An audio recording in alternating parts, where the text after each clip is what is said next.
Ladies and gentlemen, welcome back to another beginning bass lesson. Thank you for joining me. So today we're going to take a look at major 7, minor 7, and dominant 7 arpeggio patterns, okay? If you go back into the playlist, you'll notice that I've done the triad, major, and minor arpeggios already. Today we're going to be adding in that 4th note. And as you learn these, it's very important that you internalize where these shapes come from and how to apply them to the major scale itself, all right?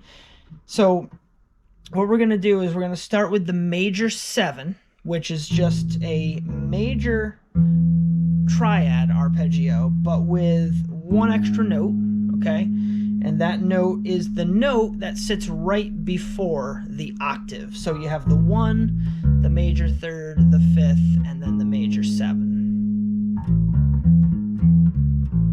All right. Now, obviously, if you're into jazz, walking bass, or playing chords, knowing these tones will be incredibly helpful. That is our major 7. Now we're going to take a look at the minor 7. The basis for the minor 7 is the minor arpeggio shape, which is basically 1, 4, 3, right? And that's what we've done in the past.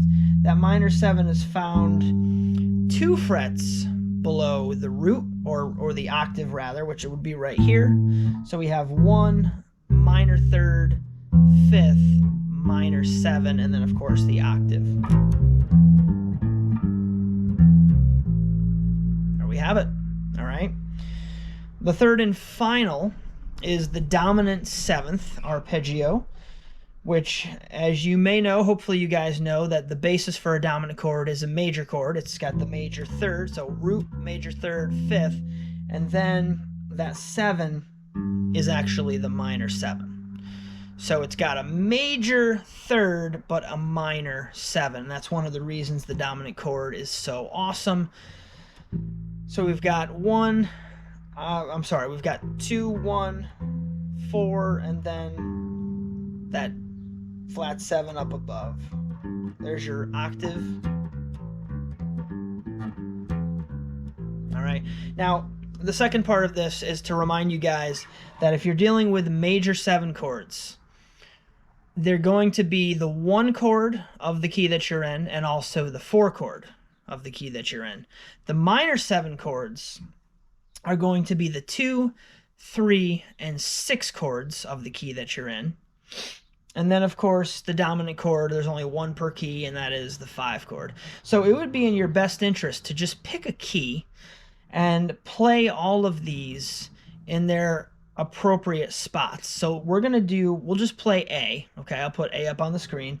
We're going to do an A major 7. Now the 2 chord in A is B minor. So here we're going to do a B minor. B minor 7.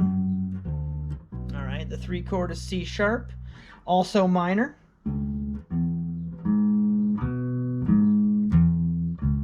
4 chord is D major 7. So back to that major shape, that major 7.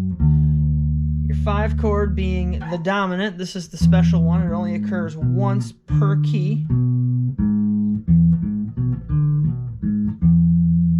And then the 6 chord being F sharp minor as well. I'm going to play it over here. And there's your F sharp minor. Now the G sharp chord in the key of A is a diminished, and we're not going to go over that within this lesson. But if you guys want to really learn these, nail them down, remember how they fit into the harmonized major scale, major 1 and 4, minor 2, 3, 6, and of course the dominant being the 5. This is super invaluable information, valuable and invaluable information. Please like, subscribe, and I'll see you next time.